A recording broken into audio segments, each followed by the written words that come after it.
Is the QCK Performance Speed a worthy alternative for the Artisan Raiden? Let's find out. Now first things first, why would I even get something like a QCK Performance Speed when I've already got great options like the Razer Atlas, the Zero, and of course, one of my favorite pads, the Raiden, in my collection. I personally really just wanted a Raiden that was more of a desk pad size, as this allows me to have a way greater range of motion and not have to reset my mouse as often if I do end up running into keyboard territory.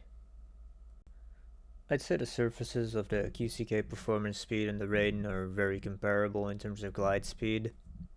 There is some differences in characteristics between how the dynamic and static friction interact with each other, but I'd say they're very similar.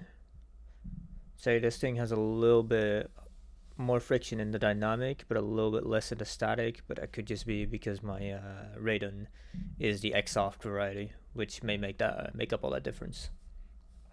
So while we're on the topic of bases, let's just talk about the base firmness. So it's been a while since I've used an Artisan Mid pad, since I only own softs and X-Softs, but I have used mid pads in the past, and I'd say this is definitely closest to a mid pad in terms of its hardness. As I've gotten better at aiming, I would say that I prefer a harder pad because of the consistency.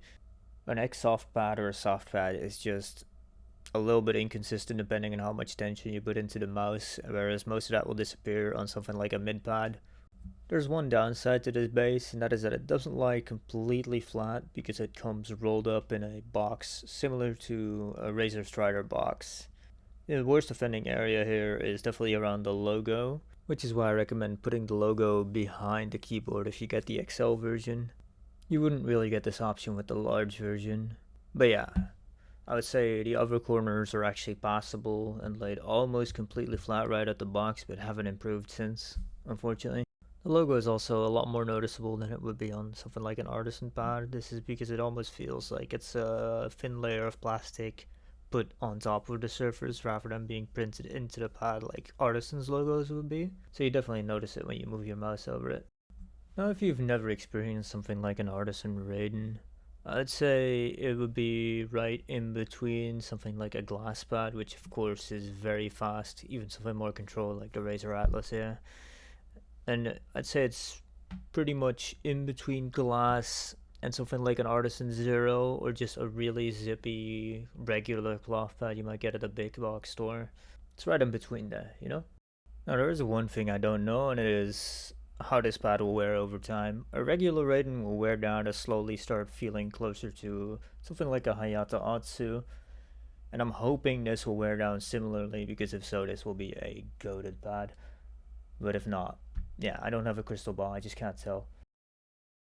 I mean, there isn't really much exciting I can say about mousepads. The stitching of this sits below the surface. The surface feels very similar to something like a Raiden.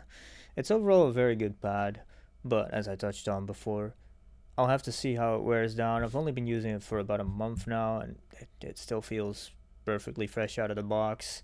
But I'd say I haven't really made a mistake in buying this. You know, I perform exactly the same one as I would with a Raiden, except I don't have to reset as much because I have more horizontal space. That really was the conclusion for this video, you know? So yeah, if you liked it, like it. If you want to subscribe, you know, do what you want, you know? See you around.